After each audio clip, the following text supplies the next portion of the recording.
ईश्वर न करे कि ऐसा हो, लेकिन मान लीजिए अगर अचानक हमारे देश की सीमा में चीन के 52 फाइटर जेट एक साथ घुस आए तो जाहिर है कि इसे आप जंग की शुरुआत समझेंगे और उम्मीद करेंगे कि हमारे देश की सेना भी जवाबी कार्रवाई करे। अभी हाल ही में ताइवान में भी कुछ ऐसा ही हुआ है। दरअसल 4 दिनों के भीतर करीब 150 चीनी फाइटर जेट ताइवान की हवाई सीमा में घुस आए थे। बदले में ताइवान ने भी युद्ध की धमकी दे डाली। चीन की फिर कुछ प्रतिक्रिया आई और इस तरह तनाव बना हुआ है। खैर, युद्ध नहीं हुआ है, लेकिन चीन और ताइवान के बीच के तनाव की यह कहानी आप अक्सर आए दिन सुनते होंगे। नमस्कार, ध्ये टीवी की खास पेशकश न्यूज़ दिसार में आपका स्वागत है। मेरा नाम है केसरी पांडे और इस एपिसोड में हम बात करेंगे चीन ताइवान संघर्षों की। सबसे पहले तो इस नीले रंग वाले एरिया को देखें। इसमें ये छोटा सा जो आइलैंड दिख रहा है, यही है ताइवान। उसके बगल में यह बड़ा वाला क्षेत्र जो लाल रंग से दर्शाया गया है, ये है चीन। चीन का आधिकारिक नाम पीपल्स रिपब्लिक ऑफ चाइना यानी पीआरसी है। यह साल 1949 में अस्तित्व में आया था। इसके अंतर्गत मेनलैंड चीन और हांगकांग मकाओ जैसे दो विशेष रूप से प्रशासित क्षेत्र आते हैं। इससे अलग ताइवान को चीन रिपब्लिक ऑफ चाइना यानी आरओसी कहता है। आरओसी का साल 1911 से 1949 के बीच चीन पर कब्जा था, लेकिन अब उसके पास ताइवान और कुछ द्वीप समूह ही बचे हैं। चीन ने ताइवान को हमेशा से एक ऐसे प्रांत के रूप में देखा है जो उससे अलग हो गया है। चीन का मानना है कि वन चाइना पॉलिसी के तहत भविष्य में ताइवान को चीन का हिस्सा बना लिया जाएगा।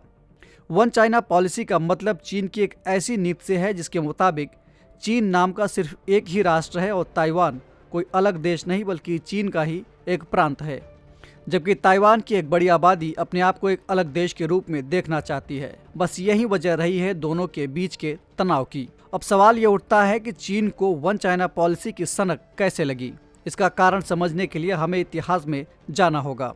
दरअसल चीन में साल 1644 में चिंग वंश सत्ता में आया और उसने चीन का एकीकरण किया, मगर 1911 में वहाँ चिन्हाई क्रांति हुई जिसमें चिंग वंश को सत्ता से हटना पड़ा। इसके बाद चीन में कामिंगतांग की सरकार बनी।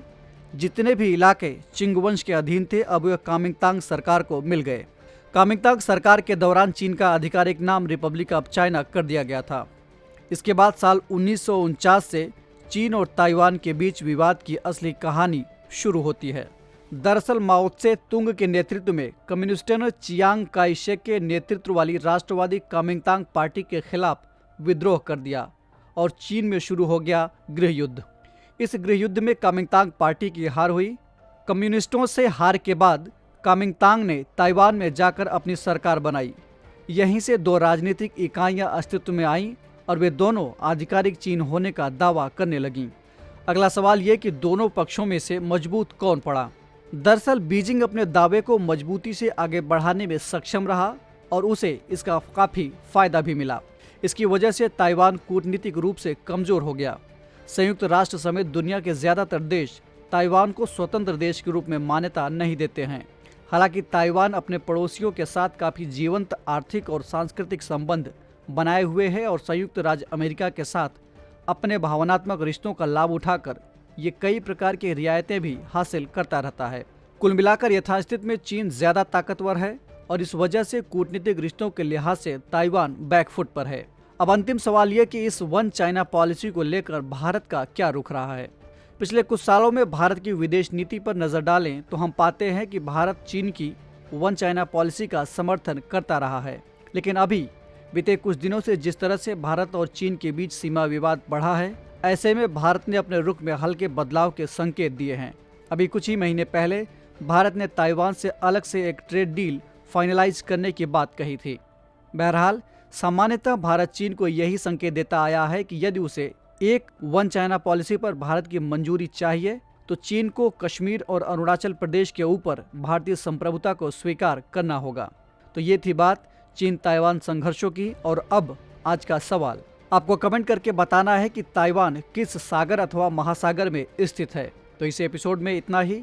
अगर आपको ये कार्यक्रम पसंद आया हो तो चैनल को लाइक, सब्सक्राइब और शेयर करना ना भूलें। हम फिर मिलेंगे एक नए कार्यक्रम के साथ। तब तक के लिए इजाज़त दीजिए। नमस्कार।